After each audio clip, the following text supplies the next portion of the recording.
Hi, and thank you for stopping by today. My name is Admir. I'm the owner and founder of Cooler Photos, a wedding photography business based in Manchester, England. First, I'd like to congratulate you on deciding to get married. It's such a big step in your life and the one you'll remember for the rest of your life. Now, when it comes to organising a wedding, it can get quite complex in many different aspects. But one of the most important ones for me, personally, is who is going to photograph your wedding. Now, we've got to remember one thing. The photographs will last for forever, really, and probably you'll pass them on to your kids will pass them on to their kids, and you'll just move on through the generations. And when it comes to choosing a wedding photographer, it can get quite complex for many different reasons. There's so many different wedding photography styles, there's so many different wedding photography packages, and there's so many different wedding photographers. So choosing the right one can be a daunting task, to say the least. Now today I'm going to give you 5 top tips to help you make that decision. Tip 1. Now, a wedding photographer is the only service provider that will be with you for the majority of the day. While other service providers come and go throughout the day, the wedding photographer tends to start first thing in the morning when you start getting ready through to the first dance. So it's important that you get along with your wedding photographer. And this includes having a meeting with your wedding photographer, making sure your personalities, you get along with each other. And the more comfortable you are with the wedding photographer, the more likely your photos will be more natural. So I always suggest you meet up with your wedding photographer, sit down with him, and feel confident and feel comfortable to ask him any questions or any concerns you have and you want answering. If the wedding photographer is not happy to answer any of your questions, or even a single question, then you have to ask yourself, is this the right wedding photographer for myself or us? Tip 2. Camera equipment. Now, there's so many wedding photographers out there who claim to be professionals, but yet they use what I'll call amateur camera equipment.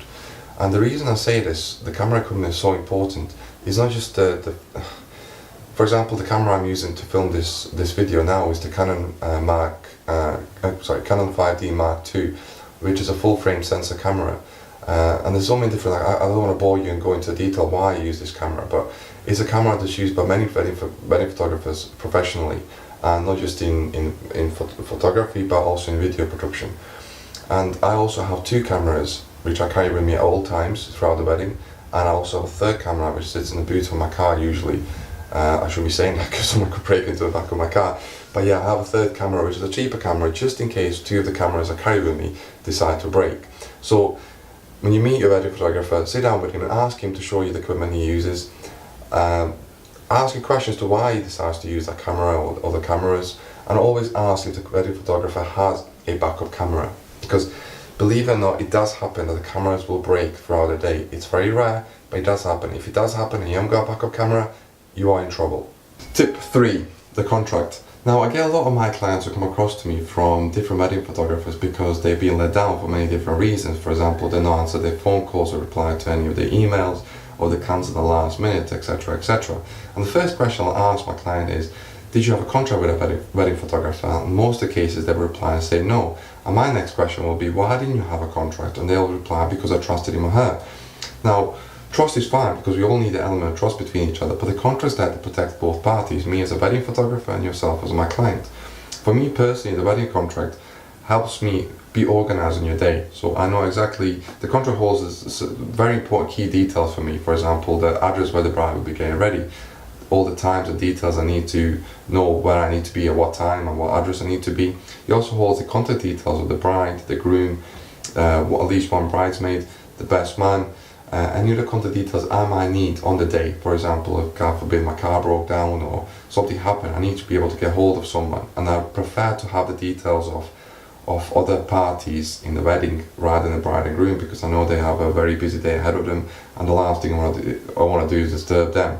So I always look for alternative contact details, and these are details that are all held in the contract. And for me personally, that helps me stay organized and obviously meet your deadlines as and when required on the day. So if any wedding photography you look at, they don't offer a contract and an invoice, walk away. Tip 4. Are you happy with your wedding photography package? Now, don't assume that you'll get certain parts of the wedding photography package. Always discuss the full wedding photography package with your wedding photographer to make sure that it meets your requirements. Now, for example, my wedding photography package, a lot of them don't include the photo albums or any prints.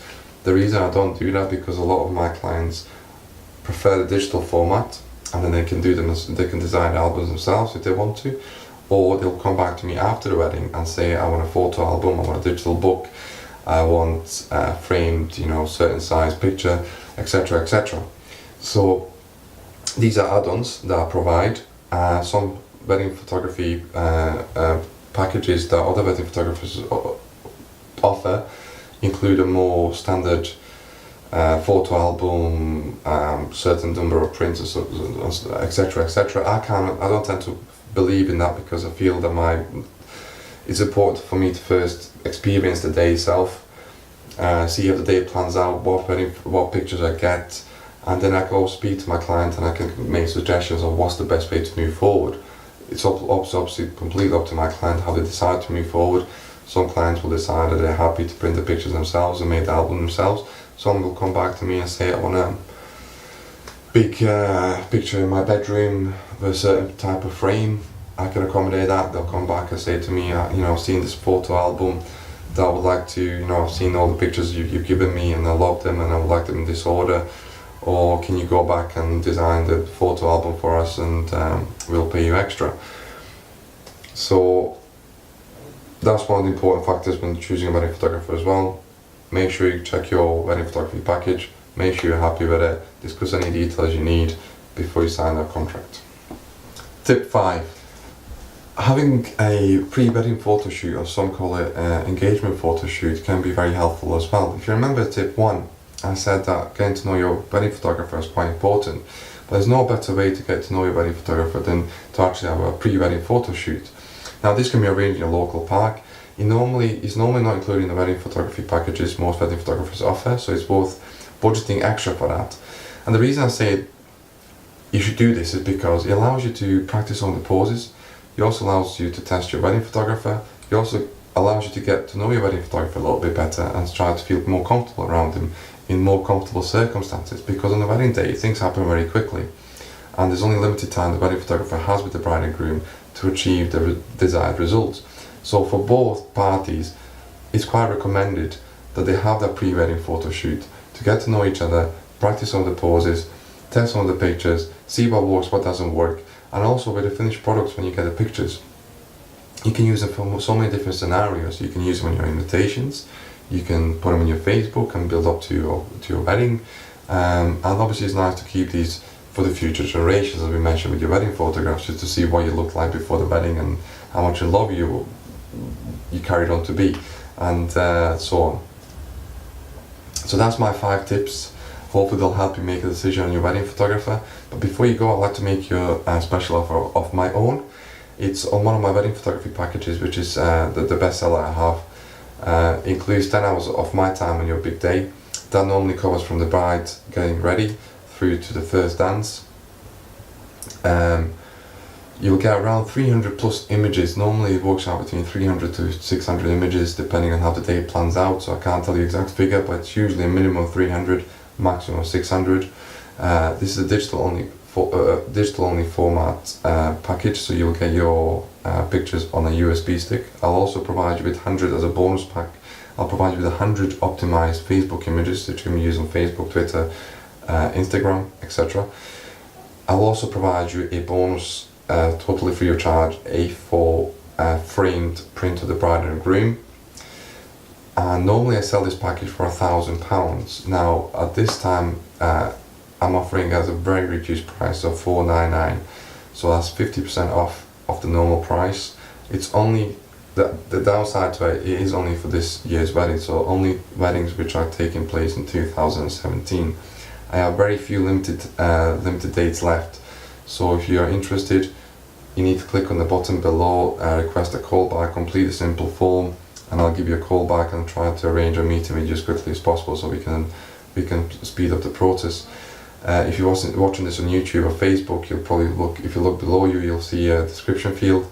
Inside you'll find a link to my website where you'll also find a request a callback button. You can complete the form. It takes you 2 seconds. I said do it very quickly because I have very limited space, very limited dates, and they are running out very quickly.